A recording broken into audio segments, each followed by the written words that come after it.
일어나 니느웨로 가서 그것을 향하여 외치라. 하나님께서 요나에게 특별한 미션을 주셨어요. 그 미션 받고 요나가 일어났지만 하나님께서 명하신 니느웨로 발걸음을 돌린 것이 아니라 정반대 방향인 요바로 내려갔죠. 거기서 더 멀리 반대 방향인 다시스를 향하여 항해하는 배에 몸을 실었습니다. 여호와의 얼굴을 피하여 도망가기 위하여 다시스로 갔다. 이 표현이 두 번이나 나와요. 요나가 선지자로서 과연 하나님의 얼굴을 피하여 숨을 곳이 정말 있다고 믿었는지 그 여부와 상관없이요, 하나님의 말씀에 불순종하는 한 그에게 남은 유일한 선택지는 하나님의 얼굴을 피하여 숨을 수밖에 없다라는 그런 말씀을 이미 드렸습니다. 그런데요, 하나님께서 그냥 내버려 두시지 않으시죠. 요나가 하나님의 얼굴을 피하여 도망가는 그 발걸음을 그냥 놔두시지 않으셔요. 막아 서시는 것입니다. 폭풍우와 함께 요나를 찾아오시죠. 그리고 마침내 요나의 발걸음을 돌려 세우셔서 하나님이 애초에 원하시는 그 니느웨로 요나를 세우시는 그 하나님의 모습을 오늘 본문부터 보게 되는데요, 한번 좀 자세히 이 과정을 좀 들여다보겠습니다. 하나님께서 요나를 찾아오시되 풍랑과 함께 찾아오셨다고 말씀드렸어요. 사공들이 이것 때문에 두려워했다고 되어 있습니다. 5절 그렇죠? 사공들이 두려워하여 그랬는데, 이 사공들이 그래도 뱃사람들 아닙니까? 이 지중해 항해가 이번뿐이었겠습니까? 수없이 지중해를 왔다 갔다 했던 사공들이에요. 바다의 잔뼈가 굵은 사람들이고요, 웬만한 풍랑은 헤쳐나갈 노하우가 몸에 축적된 사람들이죠. 그런데 이번 풍랑은 여태껏 마주한 풍랑과 다른 것입니다. 그 규모가 엄청나요. 1장 4절 보면요, 여호와께서 큰 바람을 바다 위에 내리심에 큰 폭풍이 일어나, 이렇게 돼 있어요. 지금 크다라는 수식어가 두 번이나 붙고 있습니다. 그 노아 홍수 이후에 물로 뒤덮인 지구를 소생시키시기 위해서 하나님께서 사용하신 도구가 바람이었죠. 이 지구에 바람이 불게 하시는데요, 지구를 온통 덮어싸고 있는 그 물을 거치게 하기 위해 바람을 불게 하셨어요. 그러니 그 바람이 얼마나 강력한 바람이었겠습니까? 하나님께서는 얼마든지 그런 강력한 바람을 동원하실 수가 있으시다라는 거죠. 지금 그만큼의 강력한 바람은 아닐지라도 여태껏 사공들이 접해보지 못한, 만나보지 못한 그런 큰 돌풍을 만나게 된 것입니다. 그 돌풍에 의해서 그냥 집채만한 풍랑이 배를 삼킬 듯 달려들었던 것이죠. 그 앞에서 사공들은 죽음의 공포에 휩싸였던 것이죠. 이런 절박한 위기 상황에서 보통 사람들이 뭘 하죠? 사공들이 두 가지를 하고 있습니다.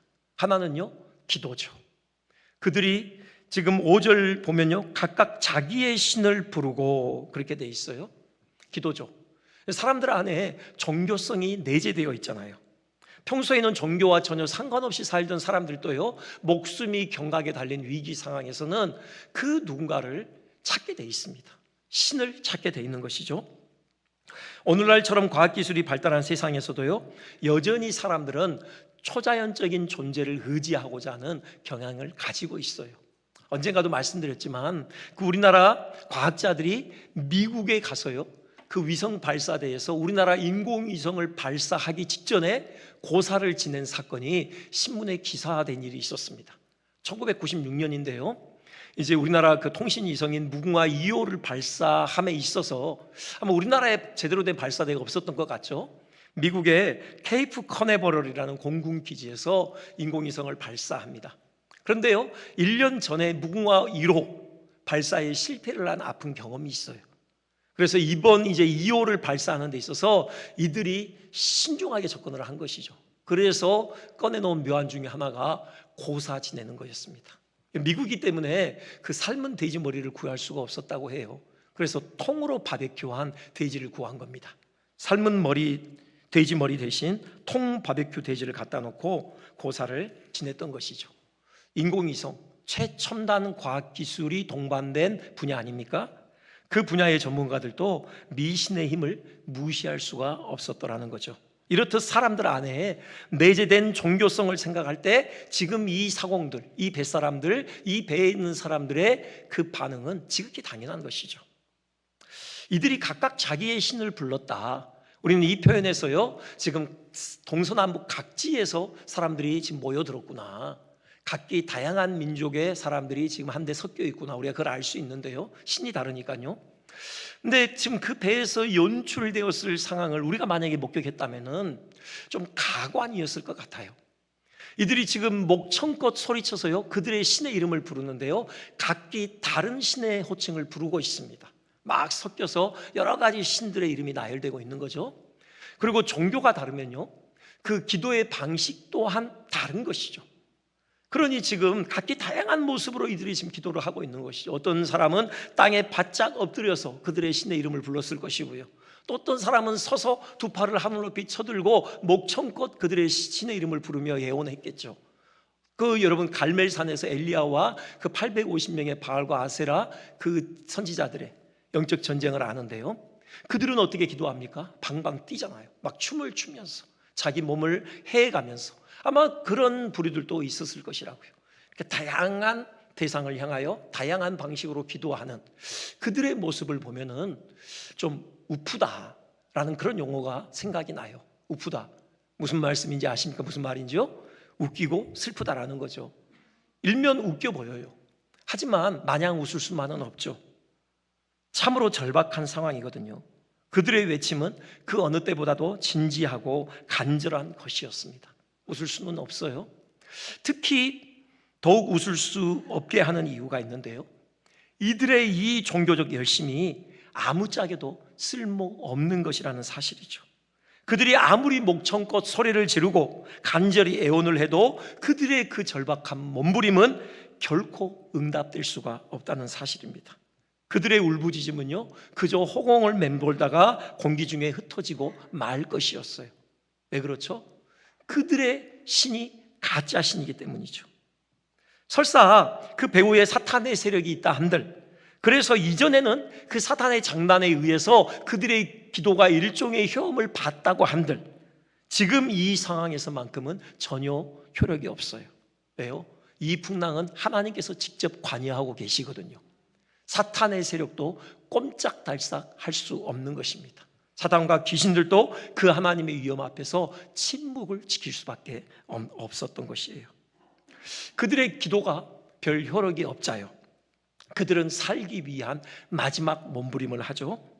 배를 가볍게 하기 위해 그토록 소중히 여기던 물건들을 배 바다에 던져버립니다. 당시요, 다시스의 배 하면은 무역선으로 아주 유명해요. 그러니까 지금 이 배는 주로 거상들이 타고 있는 거죠. 주로 거상들이 애용하는 배였습니다. 여러분, 솔로몬 왕도요, 이 다시스 배를 이용해서 온갖 진귀한 물건들로 이스라엘을 채웠던 그런 역사적인 기록이 있습니다. 열왕기상 10장 22절이요.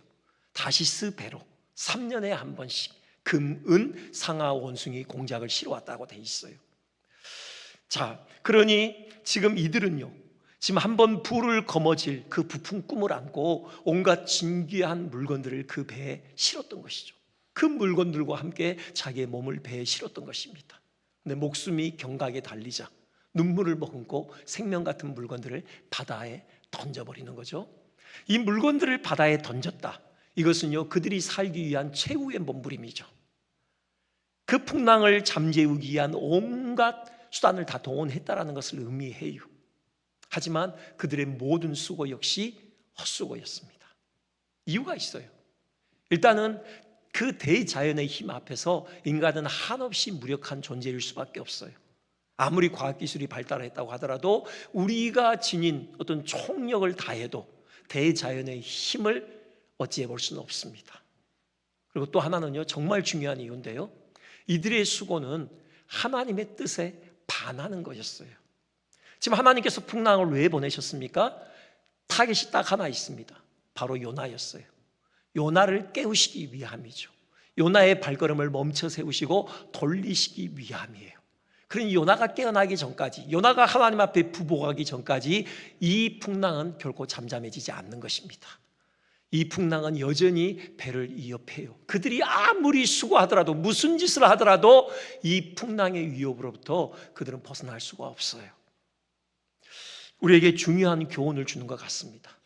여러분, 우리가 아무리 수고한들요, 우리의 수고가 하나님의 뜻과 반하는 것이라면, 하나님과 상관없는 수고라면요, 그 수고는 헛되일 수밖에 없다라는 사실입니다. 그게 시편 127편 1절에서 시편 기자의 고백이잖아요. 여호와께서 집을 세우지 아니하시면 세우는 자의 수고가 헛되죠. 여호와께서 성을 지키지 아니하시면요, 파수꾼의 깨어있음이 헛될 수밖에 없는 것입니다. 우리의 수고에 하나님께서 함께 하실 때 비로소 우리는 열매를 맛볼 수 있다. 이 사실을 우리가 분명히 마음에 새겼으면 좋겠습니다. 지금 이 배는요, 우리가 마주하는 세상을 함축적으로 보여주는 듯해요. 사람들은 온갖 생을 위협하는 위기 앞에서 몸부림하고 있습니다. 저마다 자기네가 믿는 신에게요, 다양한 형태로 울부짖고 있죠. 또 지금까지 인류가 축적해온 지식과 기술들을 동원해서 어떻게든 그 위기를 극복할 해답을 찾고 있어요. 그러나요? 답이 없어요. 헛되이 부르짖으며 헛되이 수고하는 거죠. 여전히 이 세상은요, 우리의 생을 위협하는 문제들로 넘쳐납니다.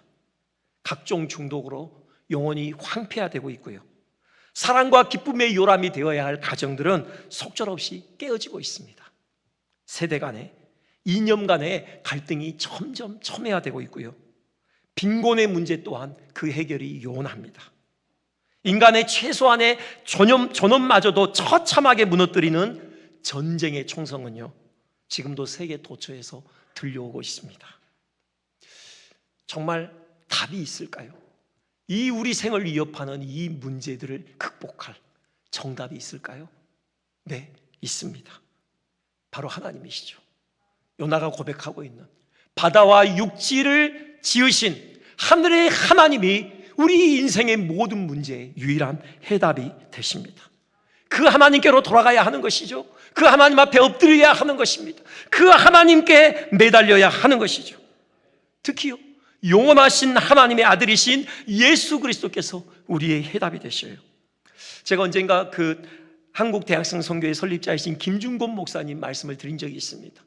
제가 처음 대학생 때 그 CCC 여름 수련회에 참여한 적이 있어요. 김준곤 목사님께서 처음 강단에 등단하실 때 그 장면이 아직도 뇌리에 깊이 새겨져 있습니다. 그분이 연달에서 우리에게 질문을 던지셨어요. 이런 거죠. 우리 인생의 유일한 해답은 누구십니까? 그러면 우리 학생들이요, 한 목소리로 하나같이 대답합니다. 예수 그리스도. 질문은 이어져요. 우리의 죄의 문제를 해결하시고 하나님과의 화평을 가져오신 분이 누구십니까? 예수 그리스도. 우리의 영혼을 황폐하는 각종 중독에 덧쳐서 우리를 풀어 자유케 하실 분이 누구십니까? 예수 그리스도. 깨어진 가정을 치유하시고 다시 사랑과 기쁨의 요람으로 회복하실 분이 누구십니까? 예수 그리스도. 세대 간, 이념 간의 갈등을 봉합하고 연합을 이끌어내실 분이 누구십니까? 예수 그리스도. 이 세상 도처에서 울려 퍼지고 있는 저 전쟁의 총성을 멈추게 하시고 참된 평화를 가져오실 분은 누구십니까? 예수 그리스도. 죽음을 정복하시고 생명을 도입하신 생명의 주님이 누구십니까? 예수 그리스도. 그렇습니다. 예수 그리스도께서 우리의 모든 문제의 해답이 되시는 겁니다. 우리 그 예수님께 붙들렸으면 좋겠습니다. 우리가 그 예수님을 붙들었으면 좋겠습니다. 이 정답을 가지고 있는 사람이요, 그 배에 한 사람이 있었습니다. 바로 요나죠. 이 혼돈을 그치게 할 정답을 가지고 있는 사람, 바로 요나가 그 배에 타고 있었어요. 그 어느 때보다 지금 요나가 나서야 할 때예요. 하나님의 선지자로서의 진가를 발휘해야 할 때입니다. 그런데요, 정작 그는 침묵해요. 아무것도 하지 않습니다. 그 급박한 현실에서 철저히 비켜서 있었어요. 그가 지금 어디에서 뭘 하고 있습니까? 지금 5절에 나오죠. 요나는 배 밑층에 내려가서 누워 깊이 잠이 든지라. 지금 배 밑층에 내려가서요, 홀로 깊은 잠에 취해 있었어요. 일면 여러분 떠오르는 장면이 있지 않습니까? 복음서에서 예수님께서 그러셨잖아요. 예수님께서 그 지금 갈릴리 바다를 제자들과 항해하시던 중에 거센 풍랑이 그 배를 덮쳤죠. 제자들은 난리법석을 떨었습니다. 근데 예수님만 홀로 고요히 잠을 주무시고 계셨어요. 지금 요나가 예수님을 흉내내고 있는 겁니까? 물론 시대가 다르지만요. 예수님의 잠과 요나의 잠은 철저하게 결이 다르죠. 예수님께서는요, 그 바람과 풍랑을 다스리시는 창조주 하나님이셔요. 그런 상황에서도 예수님께서 곤히 주무실 수 있었던 것은 물론 그 육체가 그만큼 피곤하시기도 하셨지만 그 내적인 깊은 평안에서부터 비롯된 잠이었습니다. 베드로도 그런 경우가 있죠. 헤롯이 요한의 형제 야고보를 잡아 죽였잖아요. 유대인들이 이를 기뻐해요.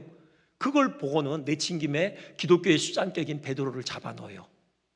이제 그 다음 날이면은 베드로도 야고보처럼 처형을 앞두고 있습니다. 여러분 같으면 그날 밤에 여러분 무엇을 하며 보내겠습니까? 저 같으면은 잠을 못 이뤘을 것 같아요. 온갖 상념에 잠겼을 것이고 무엇보다 하나님께 매달리면서 그렇게 시간을 보냈을 것 같은데요. 베드로는 신기하게도 잠을 잡니다. 얼마나 깊이 잠들었는지 아시죠? 천사가 와서 베드로를 깨우는데요, 그냥 발로 냅다 옆구리를 쳐야만 할 정도로 깊이 잠을 자고 있었어요. 이 베드로의 잠 역시 깊은 내적인 평안으로부터 비롯된 잠이었던 것이죠. 요나는 달라요. 요나의 잠은요, 지금 예수님의 잠, 베드로의 잠을 흉내내고 있는 게 아닙니다. 이건요, 영적 무기력증을 보여주고 있는 거예요. 단지 물리적인 잠이 아니라 그 영혼이 잠들어 있음을 상징적으로 드러내는 장면이죠. 그 영혼이 철저하게 무기력증에 빠져 있었던 것이에요. 사실 요나의 이 영혼의 무기력한 상태는요, 지금 반복되고 있는 단어를 통해 표현되고 있는데 내려가다라는 단어가 본문에서 4번 이상 반복되고 있어요. 이게 히브리어로 야라드라는 건데요, 그가 욥바로 내려갔죠. 이제 거기서 다시스로 가는 배에 올라탔다고 되어 있는데 우리말 성경에는요, 올랐더라가 아닙니다. 그게 똑같이 야라드예요. 배에 내려갔다, 그렇게 번역하는 게 맞아요. 그리고는 배에서도 배 밑층으로 내려갑니다. 그리고요, 이제 배에서 던져져서 바다 저 깊은 곳까지 내려가요. 그게 2장 6절이죠. 내가 산의 뿌리까지 내려갔사오며. 계속해서 하강하고 있는 겁니다. 내려가고 또 내려가고 있어요. 뭘 의미하는 겁니까? 요나의 영혼이 이렇게 나락으로 빠져들고 있다는 것을 보여주는 거죠. 여러분요, 하나님을 떠나면요, 하나님을 등지면은 그때부터 우리에게 펼쳐지는 것은 내리막길이에요. 우리 영혼이 계속해서 내리막길로 치닫게 되는 것이죠. 그런 찬송이 있죠. 여호와를 앙모하는 자, 주를 앙모하는 자 올라가, 주를 등지고 떠나는 자 내려가요. 단지 요나가요, 이런 깊은 무기력증에 빠져 있다는 것만이 문제가 아니었죠. 앞서도 말씀드렸지만요, 이 혼돈으로 가득한 배에서 유일하게 정답을 가진 자 요나였습니다. 여기 선장이 지금 잠들어 있는 요나를 흔들어 깨우면서 하는 말 한번 들어보실까요? 자는 자여 어찌 아미냐. 책망하죠. 사실 교회가 세상을 염려해야 되는데 세상이 교회를 염려하고 있는 그 아이러니한 모습을 보여주고 있어요. 그 다음에 하는 말이 일어나서 내 하나님께 구하라 그래요. 여러분, 이게 정답이에요. 지금 이방인, 하나님을 알지 못하는 지금 이방인 선장의 입에서요, 정답이 흘러나오고 있어요. 요나에게 가르쳐주는 겁니다. 네가 지금 정답을 가지고 있지 않느냐. 일어나서 네 하나님께 구하라. 물론 선장은 지금 요나의 하나님께서 이 상황을 평정해 주실 능력이 있는 참신이다, 그걸 믿었다는 얘기는 아닙니다. 혹시 하나님이 우리를 생각하사 망하지 아니하게 하시리라, 이건 지푸라기라도 잡고 싶은 심정으로 하는 말이에요. 어떤 신이라도 하나 걸릴 것 아니냐, 지금 그런 의미죠. 그런데 저 말이 정답입니다. 요나의 하나님께 구하는 것만이 그 위기 상황을 벗어날 수 있는 유일한 해결책이었던 것이죠. 하나님께서는요, 우리의 기도를 들으시고 그 모든 풍랑에서 우리를 건져내실 능력이 있으신 거예요. 이 답을 요나가 알고 있으면서도 정작 요나는 아무것도 하지 않고 있었던 것이죠. 영적으로 깊은 잠에 취해 있었던 것입니다. 이게 더 심각한 문제예요. 우리 그리스도인이 왜 영적인 침체 가운데 있어서는 안 되는지를 분명히 보여주는 대목이죠. 우리의 영적인 침체는요, 단지 우리 자신의 문제로 끝나는 것이 아니에요. 우리는요, 세상의 빛을 비추어야 할 자들입니다. 이 혼돈으로 뒤덮인 세상에 진리의 빛을 비추어야 할 자들이에요. 그런데 우리가 영적인 침체 가운데 빠져 있다? 우리가 영적으로 잠들어 있다? 여러분, 그러면은 이 세상은 여전히 어둠에 둘러싸여 있을 수밖에 없는 것입니다. 교회가 병이 들면요, 세상은 골병이 든다, 그런 말이 있어요. 우리는 깨어 있어야 해요. 세상이 어두운 것은 지극히 당연해요. 빛 대신 하나님을 떠나 있으니 세상은 당연히 어둠에 둘러싸여 있는 것이죠. 세상이 어둡기 때문에 바로 하나님께서 우리에게 빛을 안겨서 세상에 보내신 것입니다. 세상에 빛이 되도록 빛의 사자들로서 우리를 세상에 보내신 것이죠. 지금도 세상이 어두운 것은요, 더 이상 세상 책임이 아니라 우리 책임인 것입니다. 우리가 제대로 빛을 비추지 못했기 때문이죠. 세상이 어둡다고 불평한다고 해서 세상의 어둠이 사라지지 않습니다. 오히려 어둠만 가중될 뿐이죠. 세상의 어둠을 몰아낼 수 있는 방법은 단 하나예요. 빛을 비추는 겁니다. 빛이 오면 어둠은 빛보다 더 빠른 속도로 도망가게 되어 있어요. 우리가 영적으로 침체되어 있습니다. 우리가 영적으로 잠들어 있으면 하나님께서 우리를 이 세상에 보내신 그 목적이 이루어지지 않는 거예요. 세상은 점점 더 어둠 속으로 함몰되고 마는 것입니다. 이게 문제예요. 여기 선장의 말을요, 좀 다시 되새겨 볼 필요가 있는데요, 일어나서 네 하나님께 구하라. 저는 이 외침에서 세상이 우리 교회를 향하여 절규하는 외침으로 들립니다. 우리에게 요구하는 것이죠. 너희들이 진리라고 생각하는 것, 진리라고 믿는 것, 그것이 진짜 진리인지를 우리에게 한번 보여달라. 너희들이 붙들고 있는 그 복음이 진짜 생명인지를 한번 우리에게 보여달라. 그런 절규처럼 들려요. 말로만이 아니라 삶을 통해서 정말 너희들이 가지고 있는 그것이 진리고 생명임을 우리에게 좀 입증해달라. 그런 외침을 세상은 우리에게 외치고 있는 것 아니겠습니까? 새 중에요, 그 포투라는 이름의 새가 있습니다. 포투요, 이제 우리말로는 쏙독새라고 이름하는 새 일종인 것 같아요. 근데 이 새의 특징이 저거예요. 여러분, 새가 어디 있는지 아시겠습니까? 지금 뭐가 나무 둥지고 뭐가 새인지 여러분 구분이 되세요? 이 새의 특징이 이 위장술이 아주 능해요. 다음 사진은 조금 그래도 구분이 돼요. 이건 좀 구분이 되시죠? 네. 저게 바로 포투새, 쏙독새 일종인 포투라고 이름하는 새예요. 저러라고 우리를 세상에 보내신 게 아니잖아요. 그냥 세상과 똑 닮아서 전혀 세상과 구분되지 않는 새로 세상에서 너무나도 잘 살아가도록, 능수능란하게 세상과 섞여서 살아가도록 우리를 세상에 보내신 것이 아니지 않습니까? 빛 대신 그리스도께서 우리 안에 오셔서 우리로 하여금 이 세상에 발딛고 살게 하신 이유가 저 포투새처럼 어떻게든지 위장에서 살아남도록 하기 위해서 우리를 보내신 게 아니잖아요.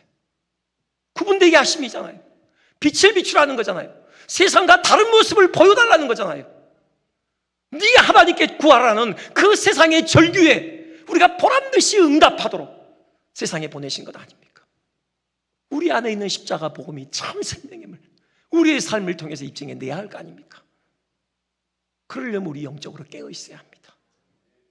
우리 어둠을 벗어버리고요, 빛의 갑옷을 입어야 하는 거예요. 그리스도의 그 의에, 그 생명의 옷으로 갈아입어야 하는 것입니다. 그리고 말씀과 기도와 더불어 늘 빛 대신 주님과 교통하는 가운데 세상에 밝은 빛을 비추는 우리 모두 되시기를 주님의 이름으로 축원드립니다. 한 가지만 더 볼까요? 하나님께서 요나를요 내버려 두지 않으시고 풍랑과 함께 찾아오셨죠. 풍랑으로 요나를 영적 잠에서 깨우시고자 하셨던 것이에요.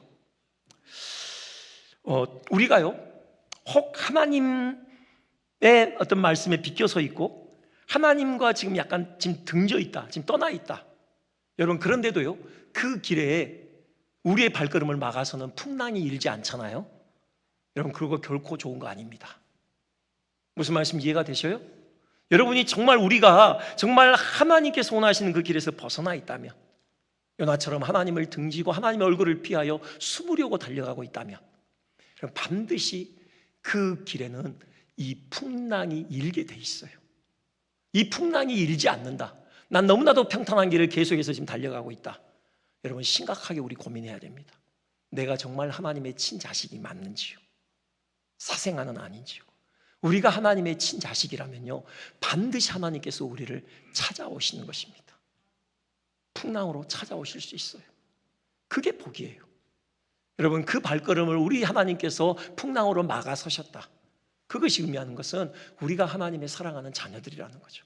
하나님께서 우리를 포기하지 않으셨다는 겁니다. 하나님께서 우리를 하나님 나라의 귀한 동역자로 여전히 함께 일하고 싶으시다는 하나님의 사인이기 때문이에요. 그리고요 지금 여기 4절 끝에 큰 폭풍이 일어나 배가 거의 깨지게 된지라. 여러분 여기서 우리가 주목해야 될 중요한 단어가 있습니다. 거의요. 거의. 이 거의라는 단어가 있고 없고는요 엄청난 차이를 빚어요. 만약에 거의라는 단어가 빠져봐요. 큰 폭풍이 일어나 배가 깨지게 된지라. 상황은 끝난 겁니다. 그 배에 있는 사람들을 요나를 비롯해서 다 죽었다는 걸 의미해요. 근데 거의라는 단어가 들어갔기 때문에요 소망이 있어요. 아직 안 깨졌어요. 곧 그 배 위에 아직 사람들이 살아있다는 겁니다. 아직 구원의 기회가 있다는 거예요. 이게 하나님께서 우리를 다루시는 방식이에요. 부득이하게 하나님께서 징계의 채찍을 내리치셔야만 하는 상황에서도 하나님께서는 우리를 죽이시지 않아요. 우리가 타고 있는 배를 완전히 깨뜨려 버리시지 않습니다. 거의 깨질 지경까지 가게 하시는 거죠. 그래야지만 우리가 정신 차리고 돌아서기 때문에요. 여러분 갈릴리 바다를 항해하던 제자들을 생각해 보세요. 예수님께서는 산으로 홀로 기도하러 가시고 지금 제자들만 갈릴리 바다를 여행하고 있는데 풍랑이 그들을 덮쳤잖아요. 그들이 사투를 벌이죠. 그런데 예수님께서 산에서 기도하시면서 그 장면을 지켜보고 계셔요. 근데 예수님 움직이지 않으십니다. 밤 사경이 될 때까지 새벽 3시부터 6시 그 사이에 드디어 예수님께서 일어나셔서 제자들을 찾아오셔요. 제자들은 완전 다 죽게 된 겁니다. 모든 힘이 빠지고 살 소망을 잃어버리고 죽음을 앞두고 있는 그 순간에 예수님께서 손을 내미신 거죠. 왜요? 그 죽음 직전까지 가야지만 제자들이 자기의 무력감을 철저하게 인정하게 되는 거죠. 철저하게 엎드려서 그 주님의 손을 절박하게 붙잡기에 내밀게 되기 때문인 것이죠. 우리 하나님은 그렇게 일하셔요. 감사한 것은 배를 깨뜨리시지 않아요. 그냥 거의 깨지게 하시는 거죠. 그래서 우리를 돌이키시는 겁니다.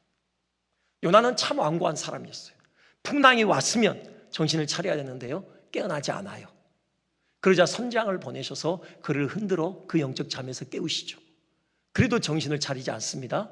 그래서요 제비가 요나에게 뽑히게 하셔요. 마침내 바다와 육지를 지으신 하늘의 하나님께서 자기를 찾아오셨다는 사실을 인정하지 않을 수 없게 상황을 이끌어 가십니다. 이분이 바로 하나님이셔요. 하나님은 집요하신 분이십니다. 여러분 악어가요 한 번 물면 결코 놓지 않는다면서요. 악어에게 한 번 물리면요 그냥 그 속에 들어가서 악어와 하나가 되는 수밖에 없답니다. 하나님도 마찬가지예요. 하나님께서 한 번 붙드시면요 하나님은 결코 포기하지 않으셔요. 하나님께 붙들리면은 하나님 안으로 우리가 이제 뛰어 들어가서 하나님과 하나 되는 수밖에 다른 방법이 없는 겁니다.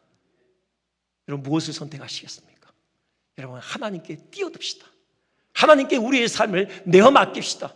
괜히 우리의 그 생각, 우리의 경험, 우리의 어떤 논리를 가지고 끊임없이 하나님과 맞서는 이런 어리석은 일은 우리가 하지 않았으면 좋겠어요. 결국은 돌아올 수밖에 없어요. 하나님께서 우리를 포기하지 않으셔요. 풍랑이나 이방이나 제비든 그 무엇을 통해서도 결국은 우리의 발걸음을 멈춰 세우시고 돌이키셔서 다시 사명의 자리로 우리를 세우시고야 마시는 하나님이셔요. 여러분 그 하나님께 붙들려 있음이 진정으로 복된 일입니다. 여러분 그 하나님께 우리의 삶을 완전히 위탁하고 그 하나님께 인도하시는 대로 우리 순종하며 따라감으로 우리를 통하여서 우리의 발걸음이 닿는 곳마다 세상의 어둠이 물러가고 밝은 빛이 비추는 빛이 사자들로서의 삶을 살아가시기를 주님의 이름으로 축원드립니다.